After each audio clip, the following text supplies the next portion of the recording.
오늘 명강의 강의안 작성의 ABC 방법인데요. 특별히 이 강사는 강의 교환에 대해서는 정확히 합니다. 강의 교환 작성법 강의입니다. 보세요, 유인물.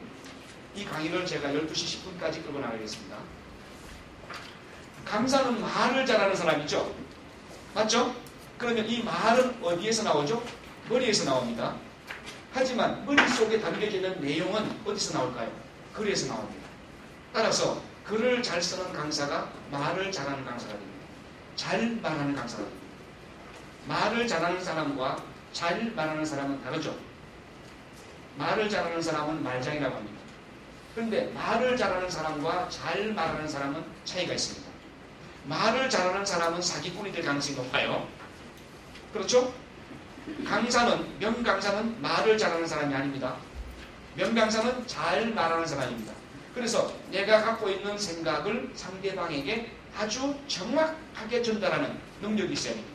오늘 그걸 배우는 거예요. 메모 열심히 하시고요. 중요한 거 쭉쭉 끄어서 돼지꼬리 땡땡 아시죠? 그렇게 해서 머릿속에 쏙쏙 집어넣으셔야 합니다. 자, 첫 번째로 강의안 작성과 사후 관리에 대해서 10단계로 나누어 정리하겠습니다. 강의안 작성에 대한 거예요. 강사는 잘 말하기 위해서 머릿속에 있는 것을 끄집어내야 된다. 그러면 머릿속에 들어가 있는 것은 글로서 정리가 돼야만 가능하다라고 말씀드렸습니다. 아셨습니까? 예. 그러니까 잘 말하기 위해서 반드시 강의 교환을 제대로 작성해야 한다. 제가 대학에서 철학을 가르치기 때문에 저는 늘 강의할 때마다 저는 한 3시간 강의를 2시간 50분까지 논스톱으로 쫙 끌고 나가고 자, 끝났다 이렇게 합니다. 그런데 2시간 50분이라는 시간이 학생들의 그 학기말 때 평가를 보면은 한 2시간도 안 됩니다. 강의 시간이 짧습니다. 교수님 강의는 화장실 갈 필요가 없습니다. 오히려 가면 강의 맥이 끊어집니다. 라고 이야기하는 사람들이 많았습니다. 이유는 무엇일까요? 이유는 그 아이들이 쓸 거리가 있고 들을 거리가 있다 보니까 쭉 빠져 들어갔다는 거잖아요. 그러면 그것을 제가 그들에게 전달하는 내용이 있었다 없었다? 있었다는 거죠. 그 내용이 이렇게 교환에 있다는 거예요. 우리 홈페이지 들어가면 제가 강의했던 강의안이 있죠. 강의안 보셨죠? 저는 강의안에 토시 하나도 안 빠뜨리고 쓰는 사람이에요. 쓰는 훈련을 하셔야 됩니다. 그 쓰는 훈련도 시간 갖고만 안 되는 거예요. 원리가 있는 거예요. 아무리 여러분들이 그물을 갖고 바다에 가서 고기를 잡는다고 하더라도 어떤 사람은 한 번에 만선을 하는 사람이 있어요. 배를 가득 채워도 잡는 사람이 있는가 하면 어떤 사람은 그물만 딛고 때에 따라서 그물을 끊어서 내버려야 되는 바위에 걸려서 올라오지 않습니까? 끊어서 내버려야 되는 엄청난 손실만 일으키는 어부도 있습니다. 그물의 문제가 아닙니다. 그 사람의 능력입니다. 그래서 그 능력을 배우는 시간이에요. 어떻게 하면 우리가 명강사로서 효과적인 정말 유명할 수 있는 좋은 강의안을 만들 수 있느냐 그 원리까지. 자, 첫 번째 뭘까요? 1단계 시작. 강의 대상자 정화. 굉장히 중요한 거예요. 제가 첫 시간에 우리 첫 번째 워크숍 때 어떤 인문학 토론을 했죠? 첫 번째, 첫째 기억 안 나십니까? 알미란 무엇인가? 다루었죠. knowledge. 우리가 알미란 무엇인가, 지식이란 무엇인가에 대해서 분명히 짚었습니다. 그 굉장히 중요한 단어입니다. 굉장히 중요한 명제예요. 강사는 전달하는 사람이에요. something, 무엇인가입니다. 그런데 강사가 무엇인가를 전달하는 사람이 그 something, 무엇인가를 몰라. 제대로 몰라. 그러면 제대로 모르는데 어떻게 전달할 수 있겠습니까? 그렇죠. 그런데 우리가 알고 있는 지식들은 대부분이 잘못된 지식들이에요. 짝퉁이에요. 제대로 된 것이 아닙니다. 여러분 인터넷 들어가면 지식 정보의 바다라고 하죠. 그런데 그 상당수가 왜곡되거나 어떤 특정인의 이익을 위해서 가공된 가짜 지식들입니다. 정말 솔직하고 정직한 지식들은 많지 않습니다. 그러니까 그러한 잘못된 지식들을 뭐라고 한다? 독사라고 한다. 기억나시죠? 독사. 그래서 독사, 잘못된 지식에서 참된 지식을 가려내는 지식이 필요하다. 그게 에피스테메라고 했어요. 그래서 알미란 무엇인가에 대해서 정확히 정리해야 된다. 그래야만 강사다. 여러분이 앞으로 강의안을 쓸 때 그냥 인터넷 들어가서 막 끄집어가지고 갖다 붙여놓고 쓰면 안 되는 거예요. 그 중에서 정확하게 정리해서 잘못된 것을 빼낼 수 있는 능력이 있어야 되는 거예요. 그래야만 명강사로서 할 수 있는 거예요. 첫 번째는 알미란 무엇인가를 제가 말씀드렸어요. 두 번째는 세계관에 대해서 말씀드렸어요. 기억나시죠? 벨탕샤움이라고 하는 거. 자, 월드뷰라고 하는 거예요. 세계관에 대해서 왜 말씀드렸을까요? 청중에 대한 문제예요. 강사가 강의하러 갔는데 거기 앉아있는 청중들이 6.25 세대일 수 있어요. 그분들에게 6.25 전쟁통에서 그 부화 속에서 죽거나 다치거나 구사일생으로 살아나거나 그랬던 분들이 갖고 있는 삶에 대한 생각은 다릅니다. 평화롭진 않아요. 그리고 그 사람들은 절박함이 무엇인지 압니다. 그런 분들에게 해야 될 강의와 지금 유치원에 앉아서 엄마가 준 사탕을 입에 물고 앉아가지고 이렇게 있는 아이들에게 해야 될 강의는 전혀 다르죠. 왜 그렇죠? 청중이 다르기 때문입니다. 그래서 오늘 여기도 앉아 계신 여러분들은 다 다릅니다.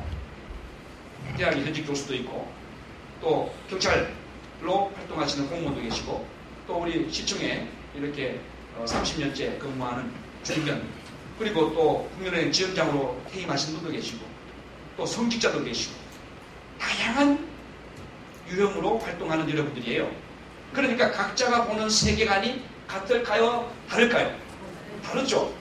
예를 들면 기독교인들의 세계관은 직선상관이에요.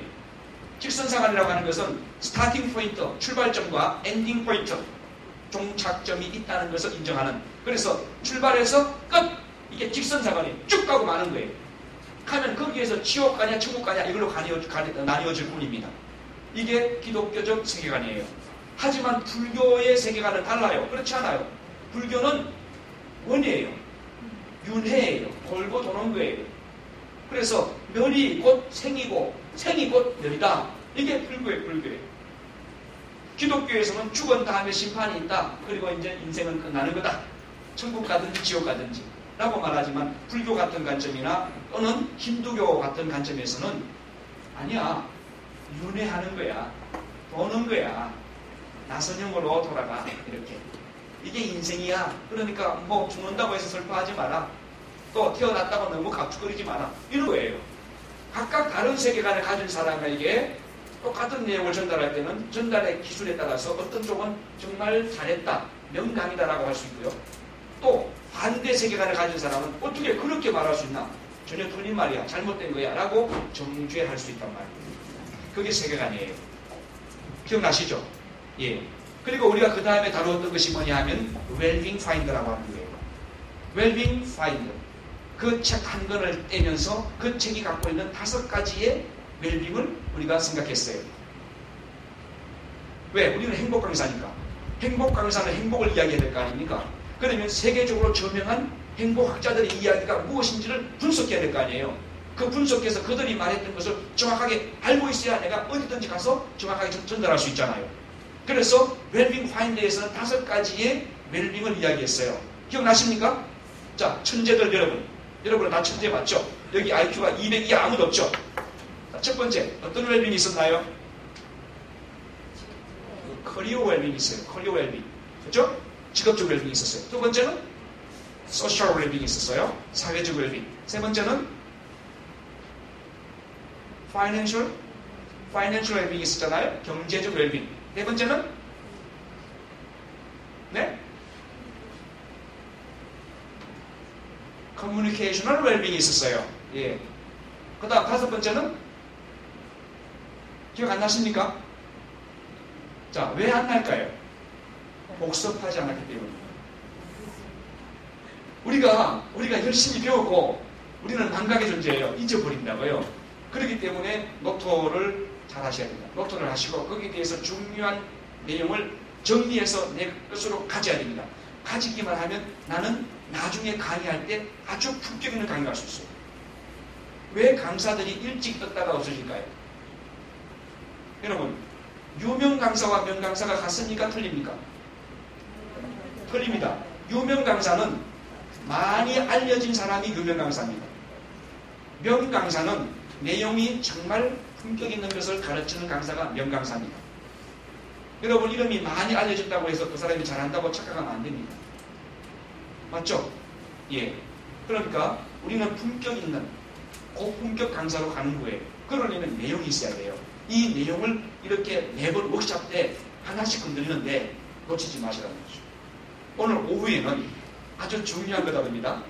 하버드 대학에서 인생 성장 보고서 행복의 조건이라고 하는 그 책을 다룹니다. 한 400페이지 되죠? 두툼하죠? 여러분 혼자 이거 못 읽어나갈 겁니다. 바빠서. 머리가 안 돼서가 아니고 바빠서. 그렇죠? 그러니까 여기에서 우리가 한 거를 한 시간 만에 폭발해버립니다. 아주 중요한 에피소드를 제가 집어서 이거를 기억하십시오라고 짚어드릴 거예요. 웰든파이더라고 하는 책도 아주 좋고요. 이 하버드 대학에서 나온 행복의 조건이라고 하는 이 책도 굉장히 좋습니다.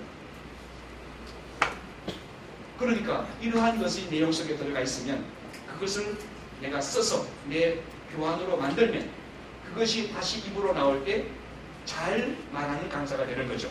그래서 명강사가 되는 거죠. 그렇죠? 네. 자, 동의하신 박수! 자, 강의한 작성의 첫 번째 조건, 첫 번째 단계는 뭐냐? 이겁니다. 강의 대상자에 대한 정보를 정확하게 파악하는 겁니다.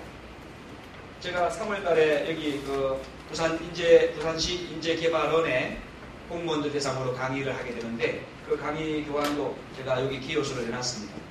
이게 A4로 15매입니다. A4 15매 3시간짜리 강의를 A4 15매인데 15매 다 하기 어려우니까 제가 우리 홈페이지에 올려놓을 거예요. 강의 교환을 강의한 원본 전체 A4 15매 분량 올려놓을 테니까 여러분들이 강의안을 쓸 때 이렇게 쓰는 거구나 라고 보시면 될 겁니다. 첫 번째는 대상자를 파악해야 돼요. 여러분이 강의를 하시고자 할 때 강의 초청 오면 그래요 몇 월 며칠 나가는데요 오후 2시 알았습니다 제가 가겠습니다 하고 탁 끊으면 이 사람은 아마추어입니다. 강의 콜을 받았을 때 그렇습니까? 죄송하지만 그분들의 연령층은 어떻게 됩니까? 그리고 평균 학력은 어떻게 되시나요? 그리고 그분들의 평균 직업은 무엇입니까? 그리고 제가 그날 핵심 주어야 될 내용은 어떤 것인가요? 최소한 이 4가지는 물어보아야 합니다. 아셨죠? 정리해보세요. 자, 첫 번째 무엇을 물어야 했습니까? 연령대. 두 번째 평균 학력. 세 번째 그분들의 종사하는 일, 직업. 네 번째 핵심 내용은 어떤 것입니까? 라고 물어보아야 돼요. 이 4가지 조건은 굉장히 중요합니다. 이것이 안 돼버리면 그 사람들에게 엉뚱한 이야기를 하고 올 수 있어요. 그들의 목적, 그들의 구미에 맞지 않는 이야기를 합니다. 지금 여기 다 보면요. 여러분들 눈이 지금 초롱초롱 반짝반짝 지금 눈에서 220만 볼트 전기가 막 떨어지고 있어요. 지릿지릿합니다 지금. 그렇죠? 그 이유가 뭘까요? 지금 중요한 걸 지금 하고 있거든요. 내가 지금 명강사로서 반드시 알아야 될 것을 배운다라고 하는 것이 여러분 마음속에 확 들어오잖아요. 그러니까 지금 메모를 하고 적는 거예요. 강사가 청중들의 눈을 쫙 끌지 못하면 실패한 강의입니다. 우리는 워크숍이니까 같이 코퍼레이션 하는 겁니다. 저와 여러분이 같이 공동 작업하는 거예요.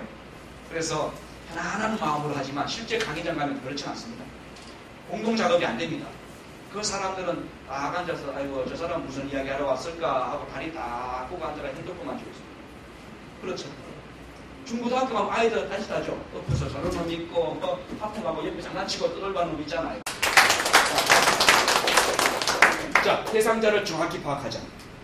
대상자만 정확하게 파악하면 상당 부분 강의의 퀄리티를 높일 수 있습니다. 왜요? 관심을 집중시킬 수 있으니까. 그들이 원하는 것을 건드리기 시작하니까. 됐죠? 두 번째 단계. 두 번째, 시작! 강의 주제 및 제목 선정이다. 여러분, 제목과 주제 차이가 무엇입니까? 지난번에 초등학교 선생님들 이렇게 모였는데 주제와 제목, 도덕과 윤리를 구별을 못해요. 도덕이 무엇입니까? 라고 하니까 잘 몰라요. 윤리가 무엇입니까? 둘이 같습니까? 틀립니까? 라고 말하니까 그것을 구별을 못해요. 그래서 숙제를 줬어요. 그랬더니 이분이 중학교 윤리교사한테 전화를 해가지고 도덕과 윤리의 차이를 좀 설명 좀 해봐 하니까 자기도 못하겠대요. 설명됩니까? 도덕과 윤리 구별하실 수 있습니까? 안 됩니까? 구별하셔야 됩니다. 명강사는 개념이 정확해야 합니다. 내가 무엇을 말하고자 할 때 그 what, 무엇인가에 대해서 개념 정리가 되어 있어야만 전달할 수 있습니다. 내가 정확하게 개념을 모르는 상태에서 전달하면 전부 다 훈수가 되고 마는 거예요. 헛소리하고 마는 거예요. 정확히 전달하셔야 됩니다. 도덕과 윤리 개념 정리 꼭 하십시오. 집에 가서 찾아보세요. 제가 여기서 말하면 잊어버리기 쉽습니다. 연구하시라는 거예요. 자, 그러면 지금 두 번째 강의 주제와 제목 선정인데 주제와 제목은 무엇이냐 이겁니다. 같을까요? 틀릴까요? 예, 다릅니다. 첫 번째 글자가 다릅니다. 예. 그러니까 다르죠. 그러면 어떤 내용이 있습니다. 그 내용을 압축 요약한 것을 주제라고 할까요? 제목이라고 할까요? 제목. 자, 제목이다. 손 들어보세요. 제목이다. 어떤 내용을 압축해서 요약한 것은 제목이다. 예, 제목. 내리시고 아니다. 주제다. 예, 주제입니다. 주제는 그 내용 속에 있는 엑기스예요. 주제. 지금 저는 명강사가 가져야 될 가장 중요한 스텝 가운데에서 강의 교환을 어떻게 작성하느냐 하는 것을 말씀드리고 있죠. 그렇죠. 그것을 10가지 방법으로 풀어가는데 이 내용의 주제는 뭐다? 강의 교환 작성이에요. 작성의 원리예요. 그런데 이 주제와 제목은 같아야 됩니까? 틀려야 됩니까? 같을 수도 있습니다만은 대부분 다르게 합니다. 그러면 제목은 내용과 같습니까? 내용과 연관이 있습니까? 없습니까? 있을 수도 있지만 없을 수도 있습니다. 명강사는 제목 선정에 기가 막힌 천재적인 지혜를 발휘합니다. 자, 청중들이 강의에 참여합니다. 그럴 때에 제목 보고 오죠? 내용 보고 옵니까? 제목 보고 옵니까? 제목 보고 옵니다. 그런데 제목이 평이합니다. 그러면 사람들의 관심도가 높아질까요? 떨어질까요? 떨어지죠. 그래서 쇼킹한 제목을 던져야 되는 거예요. 제목 선정이 아주 쇼킹해야 돼요. 따라서 제목은 미끼입니다. 제목은 주제가 아닙니다. 주제는 그 내용을 함축한 것이 주제입니다. 따라서 이 내용의 주제는 무엇인가?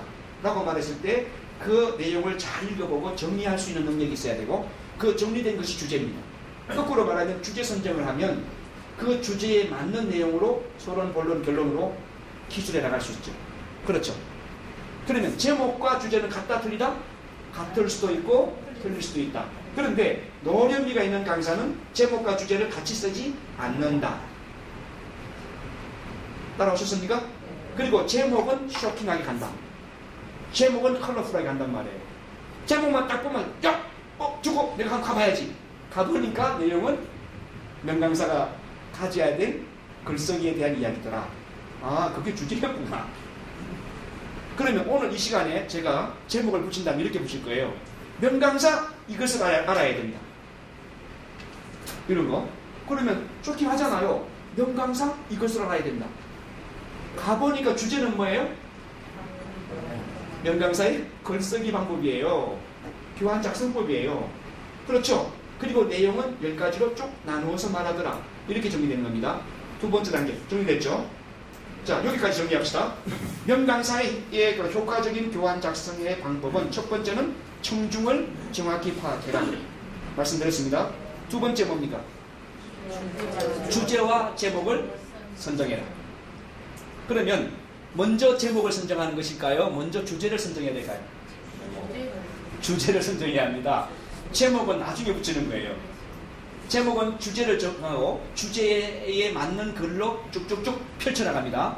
우산대 펼치듯이, 낚싯대 펼치듯이 쭉쭉쭉 펼쳐가지고 내용을 달고 다 정리한 다음에 서론을 다시 씁니다. 그러니까 서론은 처음에 쓸 때 내가 무엇을 쓰고자 한지 한 줄 쓰고 본론 쭉쭉쭉 쓰고 본론을 보니까 이렇게 결론이 나왔잖아요. 그래서 결론을 정리한 다음에 다시 서론을 정리합니다. 그러면 완성이 됩니다. 이게 본문 쓰는 방법이고 이것을 요약하는 거예요. 요약하면 뭐가 나와요? 주제가 나와 있어요. 이미. 그 주제에 맞게 내가 써내려간 거고요. 그러면 제목을 이제 생각하는 거예요.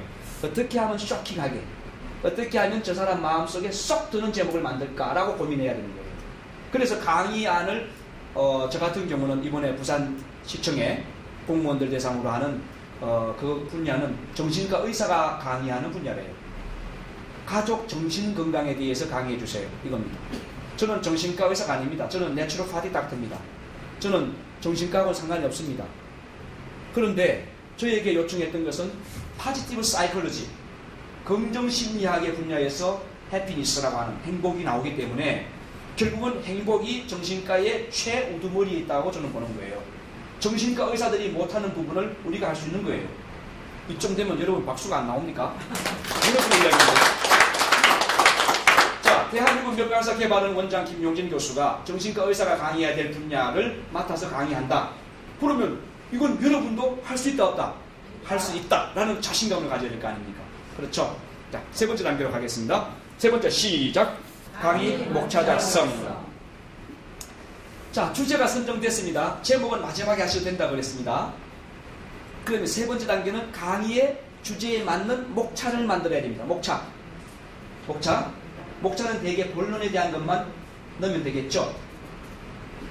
본론의 첫 번째, 여기에 대해서 설명해보자. 두 번째 이것, 세 번째 이것, 네 번째 이것, 다섯 번째 이것, 이 정도로 그렇게 목차를 딱 한 줄씩, 한 문장씩 정리해 놓는 거예요. 그것이 세 번째 단계. 할 수 있죠? 예. 이 단계가 굉장히 중요합니다. 그게 뼈대기 때문입니다.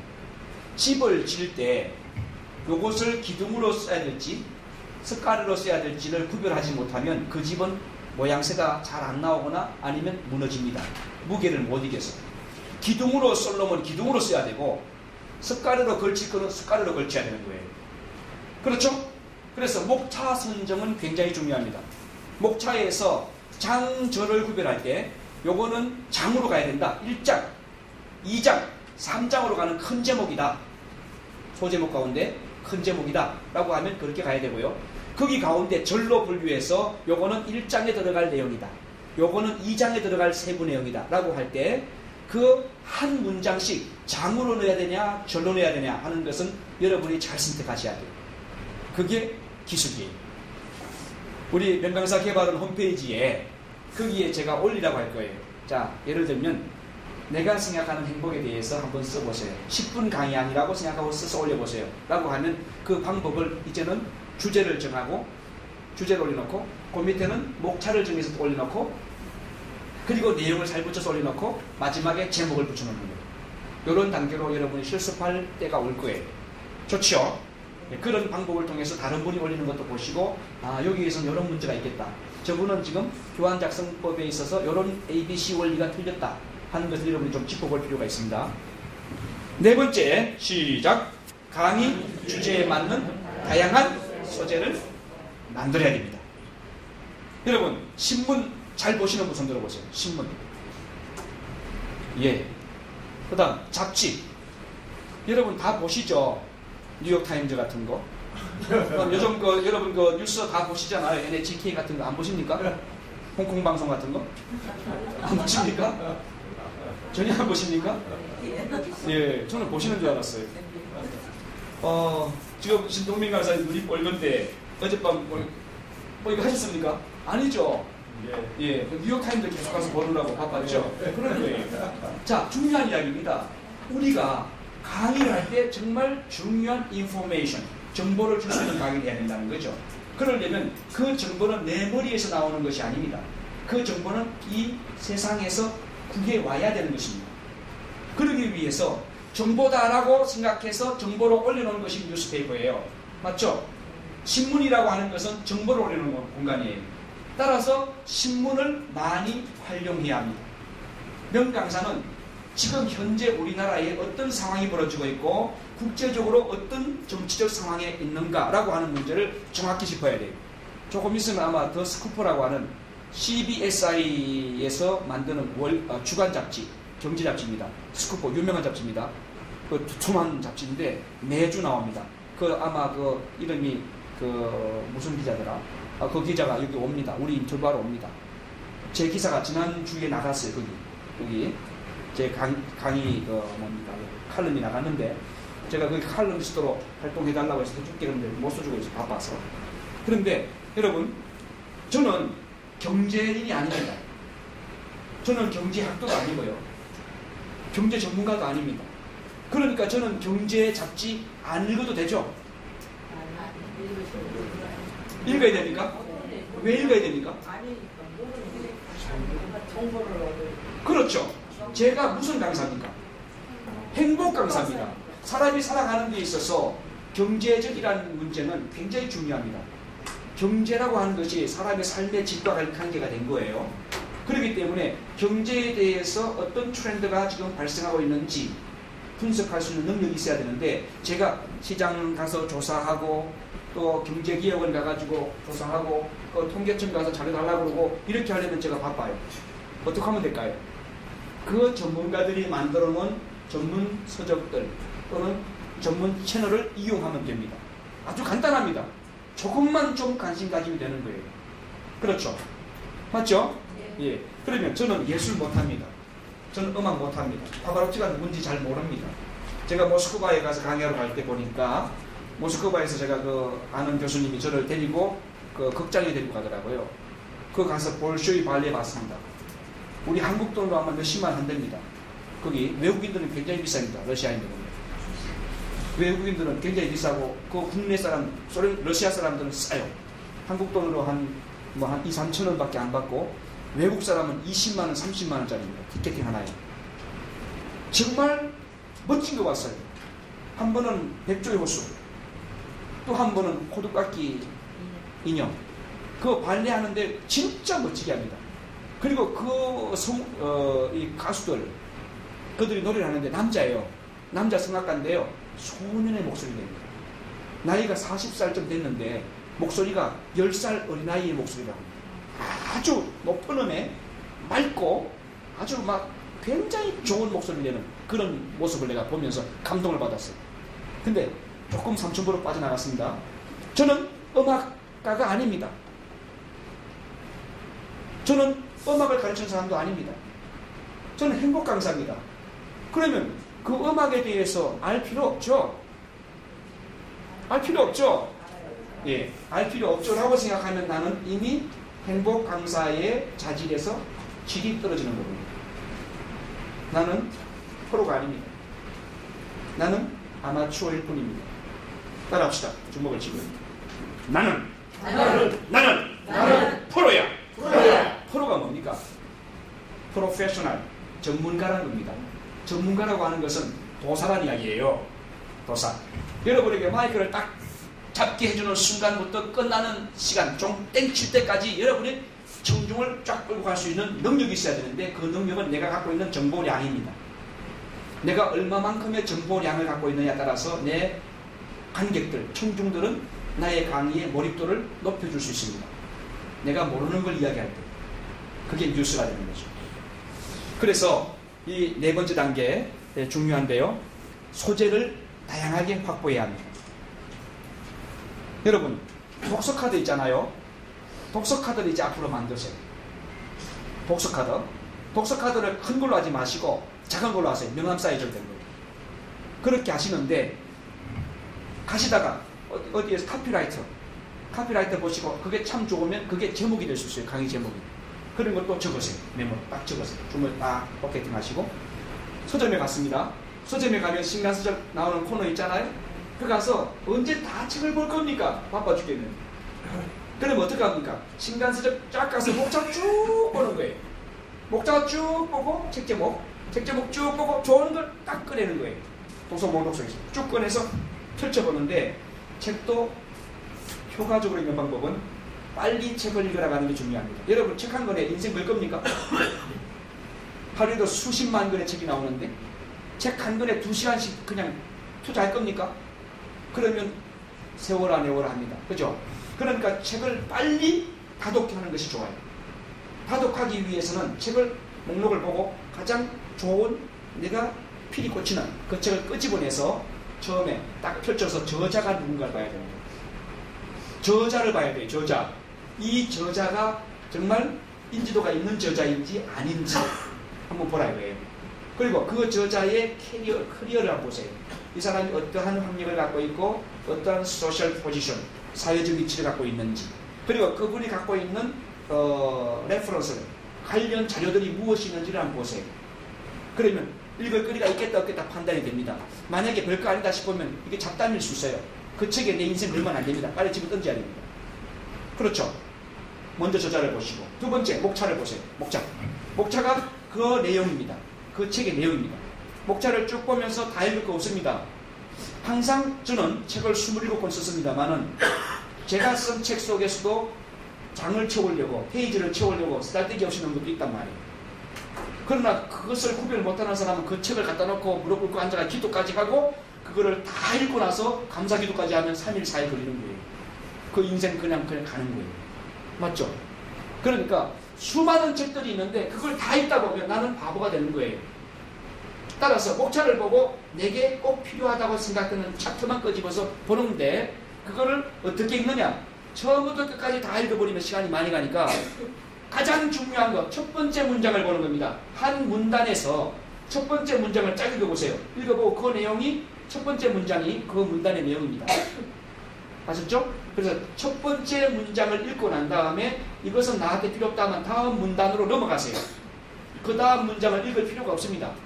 다음 문단으로 넘어가서 보는 거예요. 이런 식으로 건너뛰기를 하면 책 한 권 읽는데 10분이면 끝납니다. 그러면 왜 그렇게 읽어야 될까요? 소재를 찾기 위해서. 우리는 행복 강사잖아요. 그래서 내가 강의에 쓸 수 있는 소재거리를 구하기 위해서 책을 읽는 거예요. 그래서 거기에서 나온 topic sentence, TS라고 합니다. 앞에서 TS 그러면 주제문이에요. topic sentence. 그 다음에 keyword, KW라고 해요. KW. keyword. 그것은 주제어예요. 주제어. 그러니까 주제문, 주제어 요것만 딱 독서 카드에 옮기면 돼요. 책 한 권에서 이것이 5개가 나올 수 있고 10개가 나올 수 있어요. 그게 굉장히 중요합니다. 그러면 독서 카드 한 장에 다 써야 될까요? 아니면 장별로 나누어 써야 될까요? 예를 들어서 사랑에 대한 아주 기가 막힌 이야기가 있었어요. 사랑. 그러면 사랑, 소제목 사랑. 그리고 그 밑에 한 문장 써야 되겠죠? 그렇죠? 예. 뭡니까, 무슨 다리? 예, 메디슨 카운티의 다리. 이게 난 아는 내용인데, 사랑. 그 밑에 한 줄? 메디슨 카운티의 다리. 끝났죠? 혹시 여기에 대한 그 더 부가적인 추후 다시 한번 봐야 되겠다 싶으면 그 밑에다가 달면 됩니다. 책명, 저자명, 출판사명, 페이지. 요것만 적어놓으면 돼요. 나중에 그걸 가지고 도서관 가면 있으니까요. 도서관 가면 그 책을 다시 빼낼 수 있잖아요. 그렇죠? 예, 요렇게 작업하는 것이 독서카드입니다. 이것이 소재입니다. 이런 것을 많이 하세요. 신문 보다가도 만들어 놓으시고, 뉴스 보다가도 만들어 놓으시고, 다니다가도 이야기 듣다가도 만들어 놓으시고, 이것이 이만큼 두꺼워지면 그것이 나중에 강의하면 되고 모아지면 책이 되는 거예요. 5번째, 시작. 효과적인 교환 작성법에 따른 작문입니다. 강사는 잘 전달하는 사람이 명강사입니다.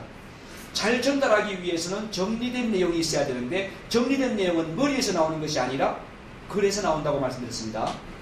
그래서 반드시 교환을 작성해서 그것을 머릿속에 넣어서 말로 표현하는 것입니다. 5번째 단계는 제가 오늘 마지막 부분에서 다시 정리해 드릴게요. 6번째, 시작. 청중의 입장에서 교환을 반복 검토하고 수정한다. 강사는 자기 자랑하러 간 것이 아니죠. 강사는 청중과의 커뮤니케이션 하기 위해서 간 겁니다. 소통하기 위해서입니다. 무엇을 매개체로요? 지식을 매개체로. 그렇죠. 청중들은 지식이 전달돼야만 좋아할 것이고 강사는 지식을 전달해야만 내용 있는 강의를 한 것입니다. 그냥 자 지금부터 10분 동안 박장대소 시작 나 없었어요? 자 오늘 강의 끝났습니다. 안녕히 가십시오. 그러면 강의 들으러 온 게 아니에요. 박수치고 웃으러 온 거지.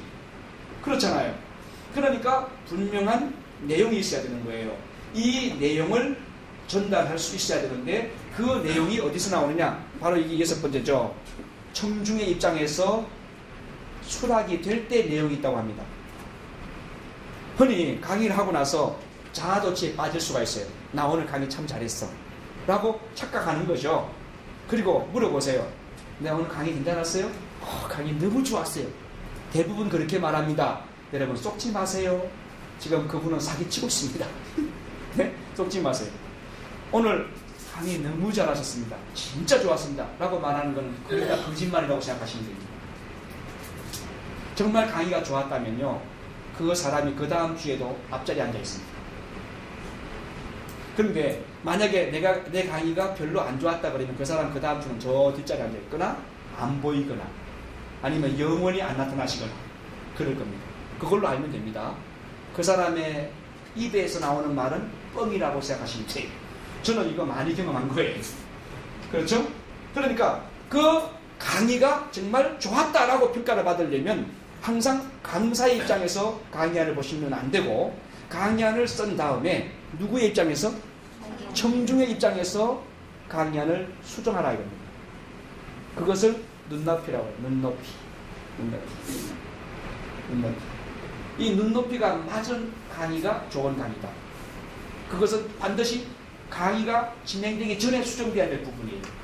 그런데 강의가 진행되기 전에 수정을 못해서 청중의 눈높이를 모르는 상태로 올라가가지고 막 떠들고 내려오면 이미 이제는 걷잡을 수 없는 뒤에 부작용이 나오는 거예요. 그래서 6번째 꼭 주의해 주시고요. 7번째 시작. 강의 카드에 KW와 TS로 압축 요약. 자, KW가 뭐죠? 키워드, 주제어라고 그랬습니다. 주제어. 그 다음에 TS는 topic sentence. 그래서 주제문이라고 말씀드렸습니다. 강의 카드에 카드 상단에 윗부분에 주제어를 쓰시란 말입니다. 사랑, 이별, 미움, 분노, 또 경제지표. 아셨죠? 그 내용, 이 카드에 담겨있는 내용이 이거다라고 해서 쓰시면 이거 나중에 사랑은 사랑대로 분류하면 돼요. 사랑은 사랑대로 넣으면 된다고요. 그래서 주머니에 독서카드 10개씩 갖고 다니다가 그날 보는 대로 독서카드 하나씩 만들어서 키워드, 탑픽 센터스로 정리한 다음에 그것을 사랑으로 위에 찍었잖아요. 그러면 쭉 하면 사랑 코너가 있잖아요. 거기다 또 집어넣으면 돼요. 그러면 내가 사랑이란 챕터로 강의한다 할 때 사랑만 톡 끄집어내면 많은 소재가 있잖아요. 그것 가지고 써내려가는 겁니다. 그 다음 7번째 단계, 8번째입니다. 시작. 네. 자, 이제 다 됐습니다. 강의안이 나왔습니다. 그렇죠? 그리고 대상자 청중들의 입장에서 수정했습니다. 그러면 이 다음 단계는 실습입니다. 예행 연습입니다. 강의 실습을 해보는 거예요. 내가 이 강의안 가지고 거기서 요구하는 시간이 2시간이면 2시간 동안 하지 말고 1시간 50분에 끝내라 이거예요. 조금 빨리. 이게 센스예요. 2시간 하고도 아이고 제가 내용은 너무 많은데요. 아이고 30분만 더 주면 안 돼요. 그러면 앞에 있는 사람이 예, 그러시죠 뭐. 하지만 속으로는 아이고 그런다. 이때부터 이제 감가상각이 되는 거예요. 강의를 안 한 것만도 못한 그런 푼수가 되고 마는 것입니다. 그때부터. 따라하세요. 강의 시간. 전에 맞춰라. 강의는 앙코라면 안 됩니다. 노래는 앙코를 해줘야 됩니다. 그러나 강의는 너무 좋습니다. 우리 강사님 10분만 더 들을까요? 박수 칩시다 하고 앞에서 또 푼수 같은 사람이 있어요. 한 사람. 근데 그 사람 생각이지 그 푼수의 이야기지 다수의 생각은 아닙니다. 그런데 강사가 그걸 판단 못해가지고 그 푼수 말 듣고 네 하고 10분 더 들기 시작하면 지금까지 따놓았던 70점이 다 날아가 버리는 거예요. 그렇죠. 그럴 때 어떻게 말해야 될까요? 예, 고맙습니다. 다음에 다시금 불러주시면 하겠습니다. 제가 다음 일정이 있어서요. 사실은 집에 가서 낮잠 잘 거지만 그래도 그렇게 하고 나와줘야 되는 거예요. 실습 꼭 필요합니다. 실습을 어떻게 하느냐? 반복되게 해야 됩니다. 그래서 내가 말하고자 하는 교환의 내용을 토시 하나 안 틀리고 그대로 말할 수 있을 만큼 외워야 되는 거예요. 그러지 않고는 강의할 생각하지 말아야 됩니다. 우리 지금 분원장님들 잘 들으셔야 됩니다. 분원에 예비 강사가 있고 명강사가 있습니다. 여기에 와서 훈련받는 분은 명강사입니다. 여기에 안 오고 분원에서만 활동하는 분은 예비 명강사입니다. 이분들은 강의 파견하면 됩니까? 안 됩니까? 안 됩니다. 절대 안 됩니다. 왜요? 대한민국 명강사 개발은 똥칠합니다. 그분들이 가가지고 어디서 왔습니까? 저요. 대한민국 명강사 개발은 분원의 멤버입니다. 그러면 그분들이 들을 때는 명강사인 줄 알지 예비 명강사인 줄 모른다. 하지만 강의 현장에서 어떤 문제가 발생했을 때 전체적인 리스크는 제가 지는 거예요. 김용진 교수가 인생이 망쳤다고. 그거 허용 안 합니다. 분원장님들 명심하세요. 만약에 분원장님들이 예비 명강사를 강의 파견하면 그 분은 폐쇄입니다. 그날 대한민국 좁습니다. 굉장히 좁습니다.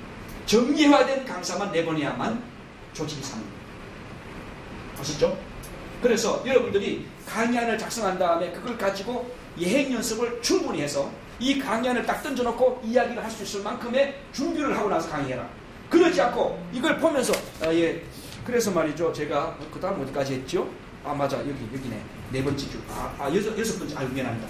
이런 식으로 강의하면 그 사람은 아마추어라는 거죠. 이런 강의 하지 말라는 거예요. 강사가 강단에 올라가가지고 청중들에게 감정에 호소하지 말라는 겁니다. 아주 치졸한 짓입니다. 강사는 강의하러 온 사람이지 감정을 이렇게 두둑거리고 어떤 좀 불쌍한 모습을 보여가지고 측은지심을 발휘해서 박수를 유도하고 이런 것은 강사의 매너가 아니죠. 강사는 내용으로 승부수를 던져야 되고 실력으로 승부수를 던져야 됩니다. 왜요? 우리는 명강사이기 때문에. 그래서 반드시 연습하고 가시라는 거 명심하고요. 그때는 시간 2시간짜리면은 1시간 50분 3시간짜리면은 저 같은 경우는 3시간 강의면은 그냥 쭉 분위기 봐서 끌고 가도 되겠다 싶으면 끌고 갑니다. 그래서 2시간 40분 정도에 또는 45분에 딱 끝내줍니다. 그런데 점심 먹고 나서 앉았거나 또는 전국에서 이렇게 모여가지고 그런 날은 막 날씨가 덥고 막 이럴 때가 있어요. 그럴 때 조금은 한 2-3 사람의 눈이 살짝 눈두덩이 소뚜껑이 되기 시작한다 싶을 때 제가 조금 목소리를 천천히 하기도 하고 톤을 좀 낮추기도 하고 그리고 또 여러분! 하고 소리도 한번 질러보고 그렇게 해도 안 먹힐 때 그때 잠깐 쉬었다 하겠습니다 하고 엔진 합니다. 그 타이밍이 저는 2시간 정도 됐을 적입니다. 원래 그렇습니다. 어린아이는 2분, 3분 넘기기가 힘들고 어른은 15분을 집중하기 힘듭니다.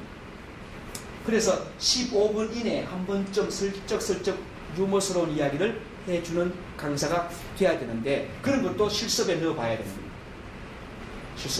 실습에는 시간 그리고 내가 어떻게 포지션을 갖는가 하는 이런 제스처에 대한 문제 그리고 내가 어떻게 억양, 악센트와 인토네이션 이것을 어떻게 적절히 활용하는가 라고 하는 것도 그 과정을 통해서 실습하는데 가장 좋은 방법은 카메라, 핸드폰 동영상 다 되잖아요. 그거 딱 올려놓고 찍어보면서 그냥 해보는 거예요. 그리고 틀어보는 거예요. 그랬을 때 이거 참 어색했다. 그때는 왜 그렇게 사투리가 많았을까? 사투리 좀 안 하면 좋았을 텐데 자기 스스로 수정해 나갈 수 있겠죠. 그래서 8번째 단계는 중요하고요. 9번째 단계입니다. 이것은 현장에 가서 강의하고 나서입니다. 9번째부터는 현장에 가서 강의했습니다. 그리고 강의 피드백 받았습니다. 피드백은 강사 스스로 압니다. 청중들 반응 얼굴 보면 알아요. 지금 제대로 듣고 있나 안 듣고 있나 알 수 있죠. 그래서 강사는 청중들의 반응을 보고 첫 번째 피드백 받았고 두 번째 피드백은 그 주최 측에서 날라오죠. 그것은 뭔지 아십니까? 교수님 강의 정말 좋았습니다. 다음에 또 모시도록 하겠습니다. 그러면 아주 좋았던 강의예요. 근데 수고하셨습니다. 이것은 비합정이합니다. 그리고 계좌번호로 돈 보냈어요 하고 문자 따랑 오면 그건 시합증입니다. 강의를 갔는데 거기에서 수고 많았습니다라고 전화가 오면 최소한 피합점은 나온 거예요. 다음에 모시겠습니다라고 하면 진짜 잘한 거예요. 됐죠? 스스로 피드백이 됐죠? 그러면 내가 어디에서 문제가 있었는가? 집중을 하지 못했던가? 눈높이를 맞추지 못했던가? 재미가 없었던가? 하는 문제를 정리해야 돼요. 그걸 언제 해야 될까요? 1번 당일 집에 가서 2번 일주일 동안 생각하고 3번 한갑잔치 지난 다음 몇 번이에요? 1번이에요. 당일 해야 됩니다. 당일. 집에 가서 바로 앉아서 강의안 꺼내놓고 요것을 내가 여기에서 강의했는데 여기에서 문제가 있었다. 여기에 연결을 잘못해서 부드럽지 않았거든? 라고 내가 퀘스천마크 해놓고 어떻게 해야 될까 고민해서 수정하는 작업입니다. 그 작업이 필요해요. 그게 9번째 단계입니다. 그 다음 10번째 강의안을 파일로 분류해서 연구 보존합니다. 나중에 그와 유사한 기관에서 강의 요청할 수 있어요. 이번에는 부산인재교육원에서 하지만, 인재개발에서 하지만, 다음엔 서울에서 한단 말이에요. 그러면 제가 또 다른 강의안을 쓰는다고 힘들 거 없잖아요. 다 같이 뭐 사무관 대상이다. 그러면 그 강의안 갖고 가서 옮기면 될 거 아니에요. 처음에 부산 이야기 좀 했잖아요. 그것만 싹 빼고 서울 이야기 딱 집어넣으면 돼요. 남산에 뭐 이렇게. 그렇죠. 그러니까 시간을 굉장히 전략해 나갈 수 있다 하는 이야기죠. 그렇다고 부산의 강의안을 서울에 와서 바꿀 필요가 있어요, 없어요? 내용을 바꿀 필요가 있어요, 없어요? 없습니다. 사람이 다른 거고 똑같은 사람을 놓고 반복교육한 게 아니잖아요. 다 같은 공무원들이라면 눈높이 같잖아요. 그렇기 때문에 문제가 있다 없다? 없다. 이렇게 해서 강의안 작성과 사후 관리에 대한 내용을 정리하도록 하겠습니다. 혹시 질문 있으십니까? 잘 이해가 안 되셨거나 너무 어렵거나, 자, 대답이 없는 거 보니까 잘 이해되셨고 안 어렵다 하는 이야기죠. 두 번째로 넘어가겠습니다. 수준 높은 강의안을 작성해보자 이겁니다. 이것도 참 중요한 부분입니다. 수준 높은 강의안을 작성하는 거. 남편이 집에 가서 아내의 건강 테스트를 해보았다는 거예요. 누구나 쓸 수 있는 거래요. 100m 정도 거리에서 아내를 부릅니다. 그때 아내가 반응이 별로 없으면 조금 귀를 먹고 이제 몸도 좀 망가졌다는 이야기래요. 늙었다는 이야기죠. 조금 늙었다는 이야기.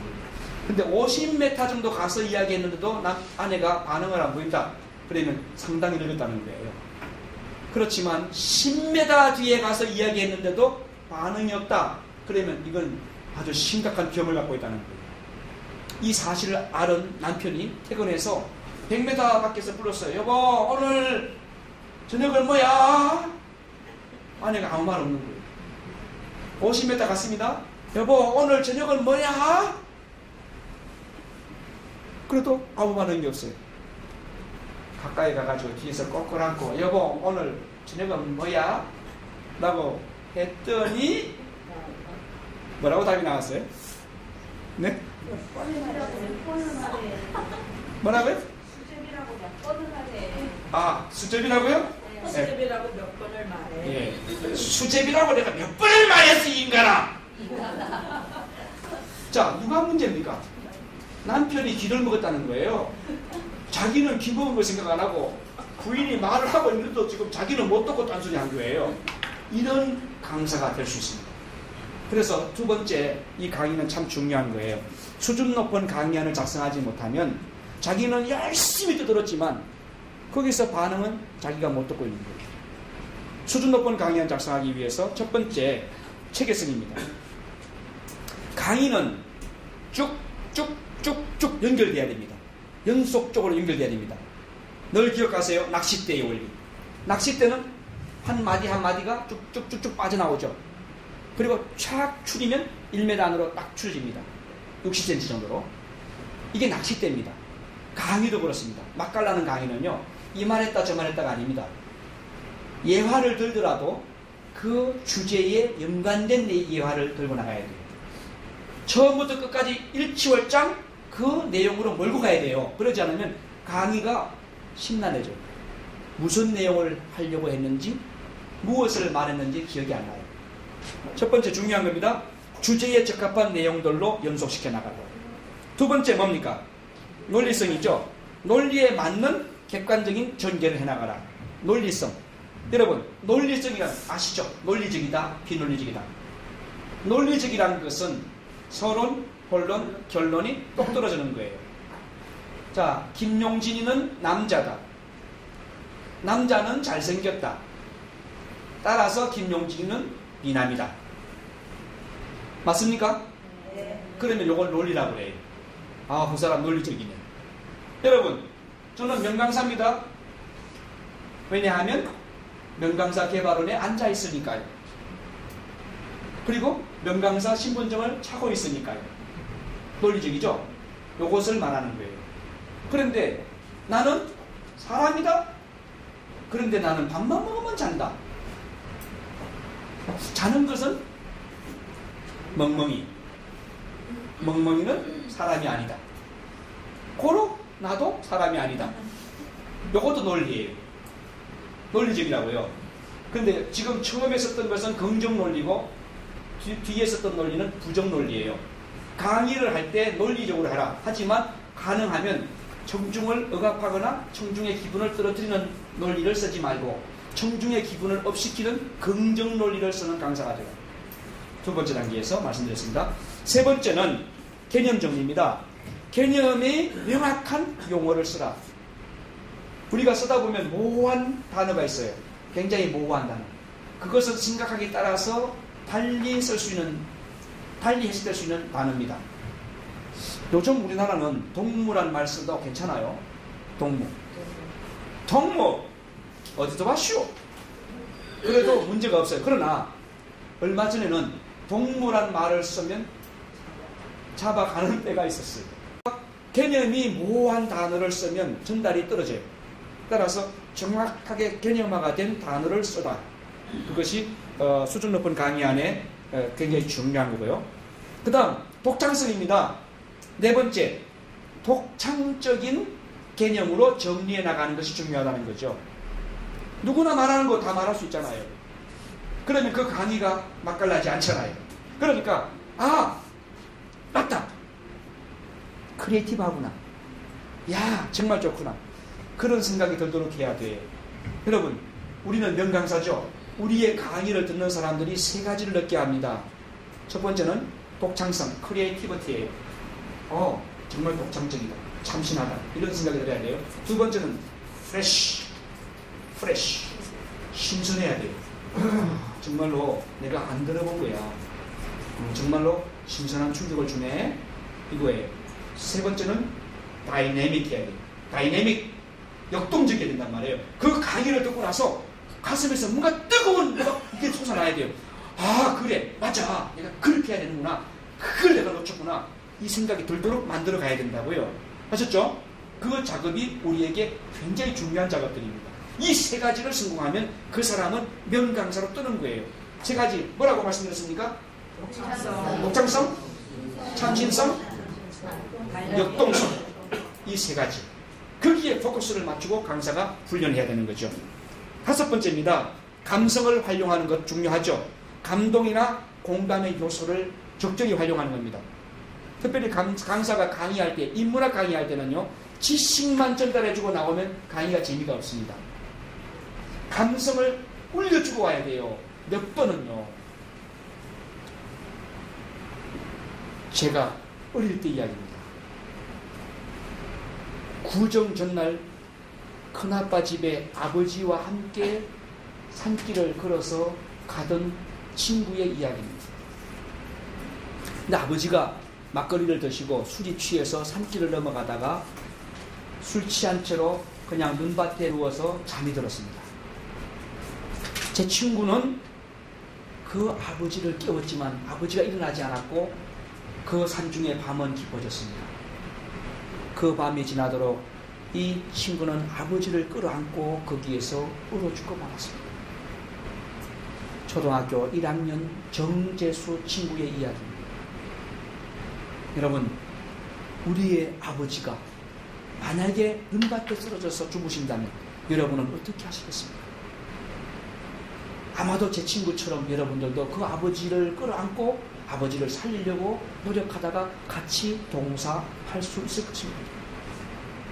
효라는 것은 이것입니다. 자, 어떻습니까? 감동이 오죠? 그렇구나. 그렇게 아버지를 살리려고 그 얼음판에 누워있는, 눈밭에 누워있는 아버지를 자기 몸으로 덮어서 죽어갔던 그 아이처럼 나도 살아야 되겠구나 하는 그런 감성이 움직여지죠. 그렇죠. 그래서 강의할 때 그 강의를 듣는 사람들이, 특히 인문학 강의하는 사람들은 강사들을 울려줘야 돼요. 몇 번을 울려줘야 돼요. 웃기는 게 아니에요. 쇼하러 갔습니까? 개그하러 갔습니까? 웃기는 것은 인문학 강의에서 중요하지 않습니다. 울려야 됩니다. 여러분, 웃음이 진한 정도로 올라가면요, 울어버립니다. 그죠? 네. 여러분, 실컷 웃어보세요. 너무 많이 웃어버리면 눈물이 흘러나잖아. 눈물이. 이게 생리적인 현상이란 말이에요. 눈물 나오는 게. 그러니까 그 강의가 정말 성공한 명강의였다 라고 평가를 받으려면 웃겨라. 그 다음엔 울려라. 그겁니다. 웃기는 강사는 아주 고급 강사는 아닙니다. 그런데 울리는 강사는 아주 우수한 강사입니다. 그래서 웃기는 강사는요, 싸구려 강사가 될 수 있지만 울리는 강사는요, 명강사가 될 수 있습니다. 여러분 많이 울려보세요. 강의하는 데만 울리기만 하면요, 명강이 됩니다. 강의 마치고 나갈 때 눈물을 흘리면서 손수건 눈물 닦고 전부 눈이 뻘게 가지고 나가면서 이런 강의 하면요, 그 사람 그 다음에 앙콜 강의 또 터집니다. 틀림없이 터집니다. 인문학 강사는요, 울려야 돼요. 따라하세요. 인문학 강사는 감성을 건드려서 울려야 된다. 울려야 돼요. 울려야 돼요. 물론 울리고 끝내면 안 됩니다. 다시금 마음속에 자신감을 넣어주고 끝내야 되는 것까지 있습니다만은. 그 다음 7번째, 시작. 합법 전개가 쉬운 단문장을 사용해라. 요건 명학습 때문입니다. 명학습. 여러분, 제가 지금 해볼게요. 어제 제가 아침에 일어나서 이빨을 닦고 세수를 하고 아침을 먹고 책가방을 들고 학교로 가다가 차가 늦게 와서 걸어서 10분 동안 가는데 트럭 아저씨가 오길래 트럭 아저씨 차를 세워서 나 좀 태워주세요 했더니 트럭 아저씨가 야 이놈아 뛰어가! 그래서 기분이 참 나빴는데 그나마 학교 갔더니 선생님이 너 왜 지각했어? 라고 쥐어가가지고 참 기분이 안 좋았습니다. 제가 지금 무엇을 말하려고 했을까요? 지각한 거죠. 그죠? 이렇게 대답하시는 분은 굉장히 IQ가 좋은 3대 이상의 천재들입니다. 근데 대부분은 무슨 말 하려고 하는 건가? 늦었다는 건가? 그 화물차가 태워주지 않았다는 건가? 선생님이 쥐어박았다는 걸 이야기하려고 하는가? 헷갈리는 거예요. 주제가 전달이 안 되는 거예요. 따라서 명강사는 단문장을 써야 합니다. 명심하십시오. 동문장 쓰지 마세요. 장문장 쓰지 마세요. 단문장을 쓰세요. 단문장은 주어, 동사, 수록 이런 형식으로 구성되는데 보통 한 문장의 단어가 5개에서 10개 미만으로 하라고 해요. 5개에서 10개 미만. 짧은 문장을 쓰세요. 강의도 그렇습니다. 짧게 하셔야 됩니다. 여러분 재미있죠? 제 강의 귀에 싹 들어오죠? 유익하죠? 자, 3문장을 잘랐습니다. 여러분 제 강의가 재미있고 유익하고 귀에 쏙 들어오죠? 이거보다 짧게 말해야 돼요. 그래야 청중이 예 하다가 시간이 가버리는 거예요. 청중이 속에서 끄떡끄떡 하도록 만드는 방법은 단문장을 쓰는 것입니다. 비결입니다. 단문장을 쓰라. 자, 뒤로 넘어갑니다. 2페이지. 교과적인 교환 작성의 원리를 말씀드리겠습니다. 항상 도입부가 있고 전개부가 있고 그리고 종결부가 있는데 도입부를 내용의 10%에서 15%만 할애하면 됩니다. 100분 강의를 맡았다. 그러면 도입부에서 10분에서 15분 정도만 할애하면 되는 거예요. 이걸 너무 많이 갈 필요가 없어요. 10분에서 15분 정도. 만약에 A4 10장을 쓴다. 강의 내용이 전체가. 그러면 한 장에서 한 장 반 정도만 도입부로 쓰면 된다는 겁니다. 그럼 도입부에서 무엇을 다루느냐? 3가지예요. 주의를 집중할 수 있는 것하고 그리고 동기를 부여하는 것하고 강의 개요입니다. 이 내용이 들어가야 됩니다. 도입부에서. 주의를 집중하는 것은 오프닝 멘트예요. 정리한 거. 여러분 반갑습니다. 여러분 오늘 추운 날씨인데도 불구하고 만나니까 기쁘네요. 이런 이야기. 그래서 그들의 주의를 쭉 끌고 갈 수 있는 오프닝 멘트가 도입부에서 시작되는데 이 주의 집중에는 오프닝 하는 멘트하고 지금 강사가 누구라고 하는 것을 소개해야 됩니다. 그런데 PPT로 소개할 때 어떤 사람은 거기에 막 2페이지, 3페이지, 프로필까지, 학력까지, 책 쓴 것까지, 지난번 강의했던 거, 경로당까지 간 거, 이런 것까지 해서 막 프레임을 넘기면서 막 지저분하게 넣잖아요. 명감사는 그러면 안 됩니다. 아주 이 PPT 작성법을 모르는 분입니다. PPT는 요약을 던지는 것이지 뺏겨놓는 것이 아닙니다. 강의 안을 뺏겨놓는 것이 아닙니다. PPT 한 프레임에는 글자 수가 많이 들어가도 20자를 넘어가면 안 됩니다. 그리고 글자 포인트는 25포인트 이하로 떨어지면 안 됩니다. PPT 작성 방법에서. 작은 글씨는 피곤함을 느껴요. 큰 글씨를 뚝 띄워야 됩니다. 그래야만 그 사람들이 그 다음 어떤 내용으로 풀어갈까가 궁금하죠. 그 내용을 다 소개해버리면 강의를 안 듣습니다. 눈으로 보니까. 그리고 눈으로 다 봤으니까 그 다음에 실도예요. 그래서 강의가 매력이 없어요. 어쨌든 강사 소개도 그렇습니다. 자세하게 하지 마라 이겁니다. 적어도 여러분 같으면 이렇게 하면 돼요. 대한민국 명강사 개발은 명강사. 그리고 방송 출연하거나 뭐 이런 거 있으면 한 줄 정도만 넣으면 돼요. MBC 방송국 전속 아나운서 요 정도. 또 학력을 좀 자랑하고 싶으면 무성대학교 경제학 박사 요렇게만 그 정도만 넣으면 되는 거예요. 거기다가 막 이메일 주소도 넣고 전화번호도 넣고 페이스북 그 주소까지 넣어가지고 뭐 검색창 카페 주소까지 넣어가지고 여기 막 들어오라고. 이렇게 하면 그 사람은 프로가 아니고 아마추어가 되는 겁니다. 주의 집중할 때 그렇고요. 동기부여. 동기부여는 강의의 중요성을 알려주는 거예요. 그래서 바로 시작하는 도입부에서 내가 왜 이 강의를 하는지, 그리고 여러분이 이 강의를 들으면 어떤 유익이 오는지를 터치해 주는 것입니다. 그래야만 그 사람들이 끌려오고요. 그리고 중요한 것은 강의 개요입니다. 목차 소개입니다. 목차. 제가 오늘 강의를 통해서 말씀드리려고 하는 것은 이것입니다. 자, 지금부터 시작하겠습니다. 이렇게 시작하는 거예요. 그 단계까지 10에서 15%의 시간이 필요하다. 두 번째, 전개부입니다. 전개부는 75에서 80%의 시간과 내용이 할애가 되면 되는 거예요. 전개부는 강의 내용을 매끄럽게 전달하는 그 과정이 참 중요합니다. 여러분, 운전하실 때 초짜와 노련한 사람의 차이는 운전해보면 알죠? 스틱 뭐라 보면 압니다. 초짜는 어떡합니까? 계속 끄적거리죠. 예, 브레이크 밟을 때 칵 받고 말이죠. 그게 초짜의 이야기예요. 그런데 초짜가 아닌 사람은 어떻습니까? 초짜가 아닌 사람은 스무스하게 가죠. 설 때도 천천히 아주 소프트하게 서고 출발할 때도 조용히 출발하고. 강의를 잘하는 사람은 그렇습니다. 물론 강의를 할 때에 늘 이렇게 평범한 음으로 하면 20분만 하면 졸아요. 그래서 보통 도레미 미음으로 시작하다가 파, 솔, 라, 시까지 올라갈 수도 있어요. 그러나 이 높은 음은 자주 쓰면 안 됩니다. 이 높은 음은 자주 쓰면 실패합니다.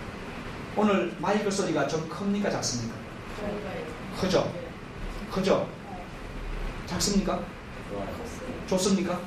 예. 지금 우리 노민 MC님은 마이크를 항상 가까이에서 사람들이 웅성웅성한 걸 찾고 가야 되니까 크게 하는 분이에요. 그러니까 이 소리를 좋다고 하지만 사실은 이 소리 실패한 소리입니다. 무슨 얘기인지 아셨어요? 마이크를 잡은 사람이 스피커를 통해서 내 귀에 스피커 소리가 들어오면 될까요? 안 될까요? 될까요? 안 될까요? 들어와야 될까요? 안 들어와야 될까요? 안 들어와야 됩니다. 왜요? 스피커는 저 뒤에 있잖아요. 그런데 저 뒤에 있는 스피커 소리가 내 귀에 들어오면 스피커 앞에 있는 분들은 너무 높은 소리, 큰 소리에 귀가 아파요. 그걸 2시간 동안 들으면요 짜증납니다. 그렇죠? 그래서 가장 좋은 것은 항상 마이크를 잡을 때 선이 있으면 이렇게 잡는 게 아니고 한번 감아서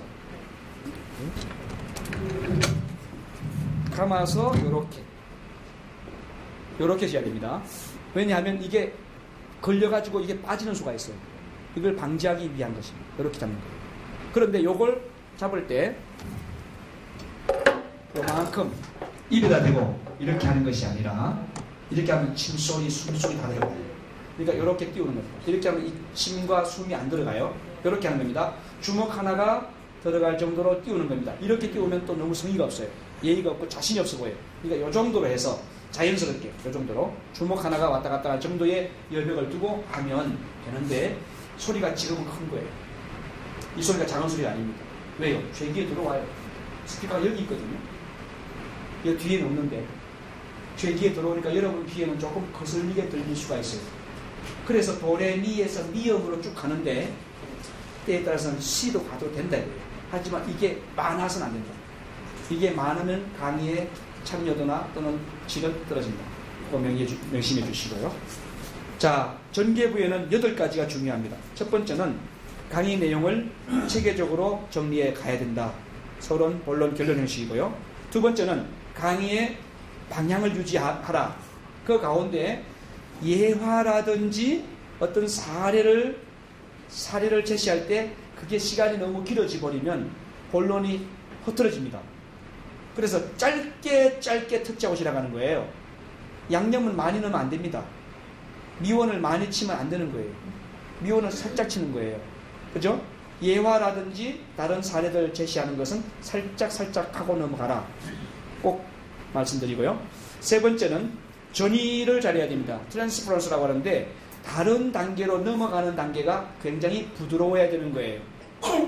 지금 앞 단계에서 이야기하고 딱 끝나고 나서는 완전히 생뚱맞게 엉뚱한 이야기로 전개가 돼버리면 강의가 매끄럽게 연결된 게 아니라는 거죠. 이게 아마추어라는 거죠.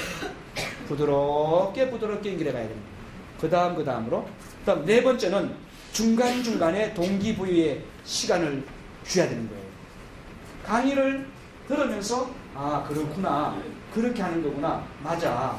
그렇게 해야 되겠어. 이런 생각이 청중들에게 들도록 만드는 거예요.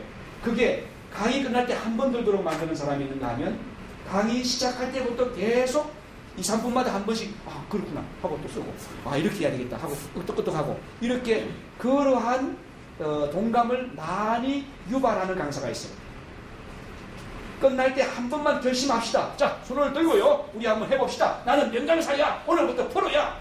그렇게 외치고 수고하셨습니다 하고 끝나는 강사보다는 강의를 들으면서 아, 그렇구나. 나는 명강사 맞다. 오늘부터는 제대로 된 훈련을 해야 되겠구나. 내가 아마추어가 아니고 프로 정식으로 해야 되겠다.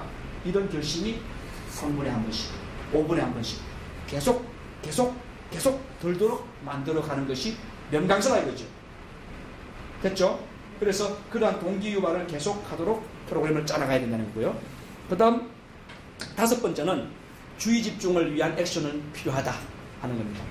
보통 15분에 한 번 정도 유머를 넣든지 스팟을 넣든지. 그런데 이것을 잘못하면 레크레이션 타임이 되고 말아요. 인문학 강의는 레크레이션 타임이 아닙니다. 인문학 강의하러 왔지 레크레이션 하러 온 건 아니란 말이에요.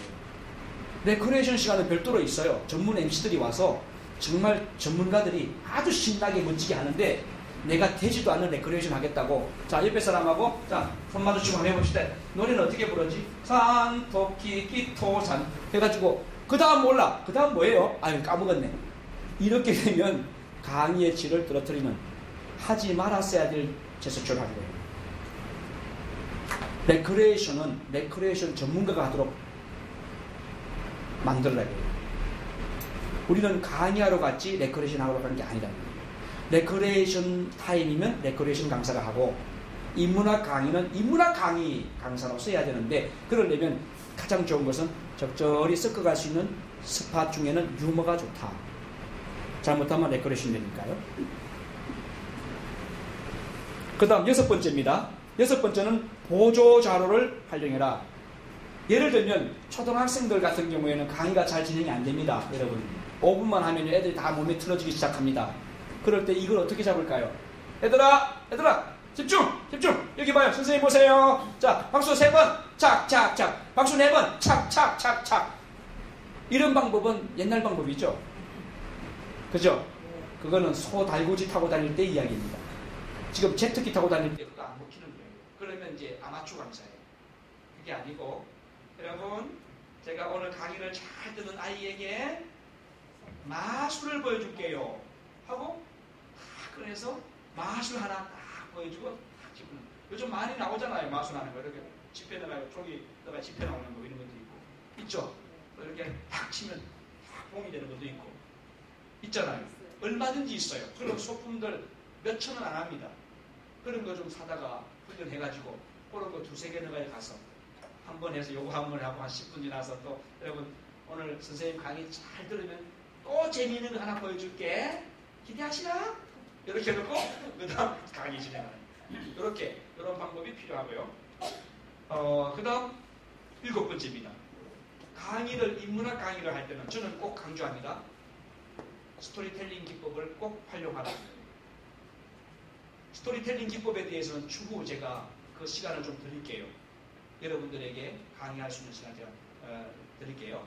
스토리텔링은 참 필요합니다. 강의를 지식을 전달하는 방식으로 하지 말고 강의를 살아있는 내용으로 만들어서 전달하는 방법이 스토리텔링입니다. 옛날 옛적 깊은 산속에 할아버지 한 분이 살았단다. 그런데 그 할아버지는 장님이었어. 눈이 보이지 않는 장님이었단 말이야. 이 할아버지가 산을 넘어가는데 저 바위 위에 호랑이 한 마리가 있었지. 호랑이가 말이야. 자, 어떻습니까? 이렇게 이야기를 진행해 나가면 굉장히 지금 집중이 되죠. 그 호랑이가 저 시각장애인 할아버지를 잡아먹을 것 같다는 막 그 지금 내가 가서 도와줘야 되는데 할아버지 가면 안 돼요. 붙잡아야 되는 이런 그런 방법으로 강의를 맛깔나게 전달하는 것이 스토리텔링 기법이에요. 인문학 강의에는 이런 방법이 굉장히 중요합니다. 마음을 터치하는 거니까요. 울릴 때는 그냥 그래서 어머니가 울었다니까요. 이렇게 말하는가 하고 그랬더니 우리 어머니가 눈에서 닭똥 같은 눈물을 뚝뚝뚝 떨어뜨리면서 우시를 부렸어요. 우리 엄마가 우는데 나도 막 눈물이 나와서 울고 싶었던 거예요. 이거예요. 어떻습니까? 강의가 맛깔나죠? 이렇게 감정을 터뜨릴 수 있는 것이 스토리텔링 기법인데 행복 강사들은 반드시 이 방법을 활용해야 된다 하는 거고요. 그리고 본론 부분에서 결론에서 물으면 안 됩니다. 오늘 제 강의에서 잘 이해가 안 된 거 있으면 질문해 보세요 하고 결론에서 물어버리면 결론이 토론장이 되고 말아요. 결론을 내는 거예요. 결론은 강사가 목표했던 결정을 던져주는 것이 결론입니다. 이 시간에 흔들리면 안 되는 거예요. 그래서 이 질문은 언제 받느냐? 본론의 마지막 부분에 받는 겁니다. 아셨죠? 자, 여러분, 제가 지금 이 효과적인 교환 작성의 원리에서 도입부, 전개부에까지 강의를 했는데 질문하실 거 있으십니까? 이해 안 되는 거 있으십니까? 없으시죠? 네, 여러분 역시 천재입니다. 하고 이제 결론으로 들어가는 거예요. 결론에서는 이런 질의응답의 시간이 있으면 안 되는 거예요. 하셨죠? 왜냐하면 강의를 들은 사람들이 명쾌하게 정리된 것을 갖고 나가야지 오늘 강의가 똑 떨어진다 라고 말한다고. 그런데 결론 부분에서 토론이 돼버리면 다 흐트러졌습니다. 정리된 게 없어요. 그리고 그 앉아있는 청중 중에 똑똑한 사람이 하나 반론을 제기해가지고 엉성하게 돼버리면 오늘 강사는 이상한 강사가 되고 말합니다. 결론 부분에서 절대 질의응답 시간 갖지 말아요. 이제 푼수 강사는 한다니까. 끝나고 나서. 여러분, 제 강의 끝났습니다. 궁금한 거 다 물어보세요. 자기가 백과사전인가 봐. 뭐 천재인 줄 알아. 다 물어보세요. 그래가지고 거기서 막 시간을 끌고 있습니다. 시간 지금 좀 쳤는데. 이 사람은 그 다음번에 거기 못 옵니다. 그리고 소문이 뭐라고 날까요? 1번 진짜 열정적인 강사, 2번 재미없는 강사, 3번 무식한 강사. 2번 아니면 3번입니다. 자, 결론부는 보통 10%를 할애하면 됩니다. 분량이나 시간의 10%. 이것은 정리와 종합과 결심의 단계입니다. 정리해야죠. 여러분, 제가 지금까지 말씀드린 것은 서론에서 이런 말씀을 드렸고 본론에서 이렇게 말씀드렸는데 기억나시죠? 라고 정리해 주는 것이 필요합니다. 지금까지 무엇을 말했는가를 정리해 주라는 거예요. 반드시. 왜냐하면 사람들은 내용을 놓쳐버리니까요. 내용을 놓쳐서 기억을 못할 수 있거든요. 그것을 결론부에서 짚어줘야 되는 거죠. 그것이 썸머리 리뷰입니다. 썸머리는 요약이죠. 리뷰는 다시 정리하는 겁니다. 지금까지 내가 전달한 무엇에 대한 정리입니다. 원칙이 있습니다. 간단한 문장으로 해라. 복문장, 장문장 쓰지 말고 simple sentence, short sentence를 쓰라. 꼭 말씀드리고, 두 번째는 토론 방식으로 결론을 내면 안 된다. 우리가 한번 토론해 볼까요? 하는 방식의 결론은 절대 불가한 부분이라는 거죠. 그리고 세 번째, 지금까지 강의했던 내용과 상관없는 전혀 언급되지 않았던 새로운 내용을 결론에 제시하면 안 됩니다. 물론 이건 있습니다. 예외 경우 감동을 줄 수 있는 그런 부분은 제시할 수 있습니다. 예화로 제 강의를 듣고요. 연구가 집에 가서 열심히 인사를 시작했어요. 그랬더니 그 인사를 받으신 분들마다 연구를 보고 머리를 쓰다듬어 주기 시작했어요. 연구가 50년 동안 그렇게 살더니 대머리가 되었답니다. 이렇게 그렇게 예화를 등장해 줌으로써 듣는 사람들이 인사를 열심히 해야 되겠구나 하는 생각을 갖도록 해주는 것은 괜찮지요. 하지만 결론 부분에서 어떤 내용을 그냥 생뚱맞게 넣을 필요는 없다 하는 이야기죠. 두 번째는 결론부에서 꼭 집어내야 될 부분이 결심하는 부분입니다. 청강자들이 그래 맞아 나는 이렇게 살아야 되겠어. 나는 행복한 인생을 살기 위해서 보는 사람에게 스마일 하고 웃어야지. 이렇게 그런 생각을 결심하도록 만드는 그런 단계가 필요해요. 그리고 감사 인사입니다. 마지막이죠.